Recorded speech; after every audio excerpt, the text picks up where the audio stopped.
200 days. That's how long federal and state university students in Nigeria have been out of school due to the academic staff of universities' union strike. You would wonder what the strike is about now, seeing that they were on strike last year, 2021, for 65 days. On the 14th of February 2022, ASUU embarked on yet another strike, which should have ended in a matter of 2 to 3 weeks. But here we are. Amongst other things, some of their requests were the deployment of UTAS to replace IPPIS and the implementation of the 2009 renegotiated agreement. Now, some of you might ask, what is UTAS and IPPIS? I did some digging, and here are my findings. IPPIS stands for Integrated Payroll and Personnel Information System, while UTAS is the university's Transparency and Accountability Solution. Now, the IPPIS, I think, Secretariat, is a department under the Office of the Accountant General of the Federation responsible for payment of salaries and wages directly to government employees.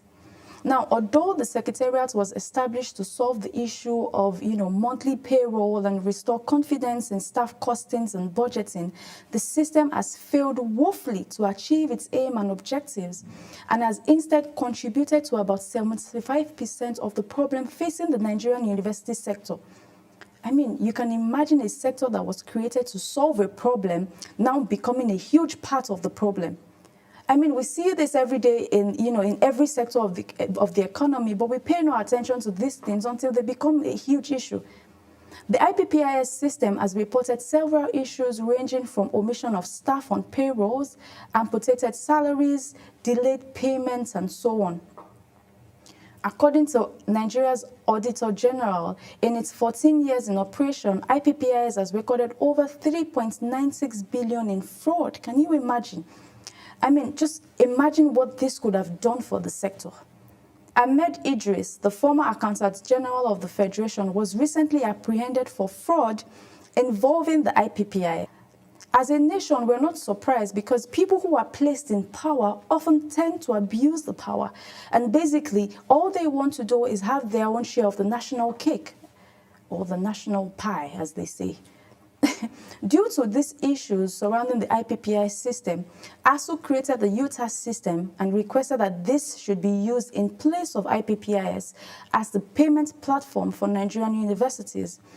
This request was rejected by the Director General of the National Information Technology Development Agency, who stated that the UTAS system failed to pass the necessary tests.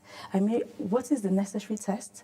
And it doesn't qualify to be a payment platform.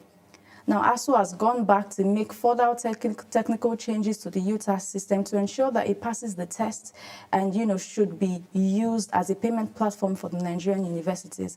I mean, I really do not understand what's happening there with the UTAS, and the IPPIS and, ASUU then going back to make technical changes to ensure that UTAS, is a payment platform. But I hope they do resolve it. Now, UTAS and IPPIS aside, ASUU has been notorious for their strikes. Cable NG recently said that ASUU has had 16 strikes in the last 23 years. In 2013, ASUU embarked on a strike that lasted for 165 days. And in 2018, it lasted for 94 days. Can you imagine? It has been a roller coaster ride of ASUU going on strike, federal government promising heaven and earth, and then breaking their promises, and ASUU, getting upset and going on yet another strike. One would wonder, would this ever end? Is there a future with this? But the question is, do we blame the union for its continuous strike, or do we blame the government?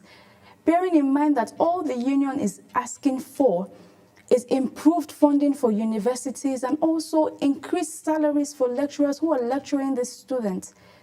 There have been several negotiations with the federal government, but all of this leading to promises, and tales that do no good.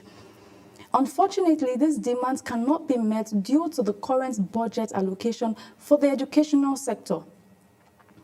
The 2021 budget shows that only 5.6% of the total budget was allocated to the education. That would mean that 742.5 billion out of 13.08 trillion was set aside for education in the country. Based on UNESCO's recommendation, the international benchmarks should be 15 to 20%. As a nation, we've not been able to attain 15%. Can you imagine?